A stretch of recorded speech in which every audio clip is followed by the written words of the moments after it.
Hey guys, today we're going to take you through the troubleshooting of your Tempo Walk unit. So you'll get calls saying the unit's not following or doing something wrong. I always start with the transmitters. The first thing you want to check is the power on the transmitter. If it's a full green light, that's good. That passes the test. If it's a flashing green light, we found our problem. That means this needs to be charged, and then the unit will work. Or if the light doesn't power on at all, that means the battery's dead. So my first step, check transmitter battery. Also, if we're not getting a light and it doesn't charge, chances are this unit has water damage, potentially could have fallen in a toilet or etc., and we'll have to get a new transmitter shipped out. The second thing I like to come to is the power button. Does the unit power on? Perfect, it passes the test. If it doesn't, then I go to charging the unit. Right here is your charger. When you plug the unit in, if you get a 24 volt and the power light are flashing back and forth, that means yes, the unit's plugged in, but no, it's not charging. It actually has to have that 24 volt and it'll go to this 25% and that'll start flashing. Once that sequence starts, now you have a charging unit. So a lot of times the cart barn will actually plug it in, they think it's charging, and it's just flashing those lights. So the unit is actually not getting charged. So we have to make sure that's charging. So now we have power. The third thing I check is neutral. Do both brakes release on the unit? Does it roll freely or is one grabbing? If you have a problem where one's grabbing, again, we found our problem. Now we have to take the top off, which we'll do in another video, and start addressing that tire. But if it rolls freely, great. Next, I would check the tire pressure. These two rear drive tires have to have the same tire pressure in order to follow straight.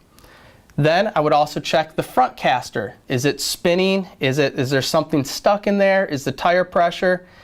And if all those check, then I roll the unit out of the cart barn and let's see how it actually functions. So with power on, neutral off, we take the transmitter, connect to it. Does the unit connect? If the unit does not connect, is it the correct channel? Do you have a number 1 paired with a number 1? Or do you have the wrong transmitter, or is it on the wrong channel? So we'll check that. If we get a connection and the unit's off to one side or the other, I would suggest doing a recalibration. Again, we also have that as a video. You can watch the calibration video. The final thing I'd start checking, and during function, I would look at, if you hear a tone say front sensor, these are your front sensors on the unit. Somehow did one of those get damaged? Is it cracked? Is there something stuck on it? Make sure you clean those with a towel and then try to walk it again. If you continue to get the front sensor code, call your club car sales rep. He'll come out and we'll take a look at it. We'll get it fixed. But chances are there might be something stuck, blocking on that front sensor. Okay, so let's recap real quick. Here's kind of my rundown. Transmitter. Does it power on or no? If no, we found our problem. If yes, let's move on. We'll check the power of the unit. Does the unit power on?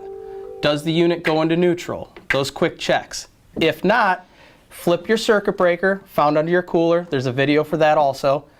Then I would check the charging. That's if this doesn't power on. Are you getting the flashing lights, or are you going to see the 25, 50, 75 start to light up? We have to see that in order to know it's charging. So we have transmitter, dashboard, charger, circuit breaker. Then let's see how the unit's following. We'll come up to the front, make sure nothing's blocking your ultrasonic sensors in the front. Is it tracking good? If it doesn't track, are you on the correct channel? If it's tracking left or right, do a recalibration. There's a separate video for that also. If it checks through all those, you should have a functioning unit. If you don't, if it stops at one of those and you can't figure it out, call your club car sales rep and we'll get its tech out there as soon as we can. Thank you.